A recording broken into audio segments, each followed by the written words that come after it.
ಆಗದು ಎಂದು ಕೈಲಾಗದು ಎಂದು ಕೈಕಟ್ಟಿ ಕುಳಿತರೆ, ಆಗದು ಎಂದು ಕೈಕಟ್ಟಿ ಕುಳಿತರೆ ಸಾಗದು ಕೆಲಸವು ಮುಂದೆ. ಮನಸೊಂದಿದ್ದರೆ ಮಾರ್ಗವು ಉಂಟು, ಕೆಚ್ಚದೆ ಇರಬೇಕೆಂದು, ಕೆಚ್ಚದೆ ಇರಬೇಕೆಂದೆಂದು. ಆಗದು ಎಂದು ಕೈಲಾಗದು ಎಂದು ಕೈಕಟ್ಟಿ ಕುಳಿತರೆ ಸಾಗದು ಕೆಲಸವು ಮುಂದೆ, ಸಾಗದು ಕೆಲಸವು ಮುಂದೆ.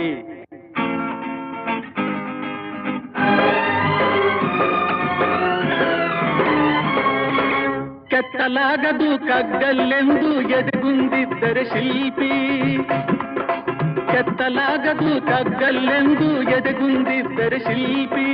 ಆಗುತ್ತಿತ್ತೆ ಕಲೆಗಳ ಬೀಡು, ಗೊಮ್ಮಟೇಶನ ನೆಲೆನಾಡು, ಬೇಲೂರು ಹಳೆಬೀಡು, ಬೇಲೂರು ಹಳೆಬೀಡು.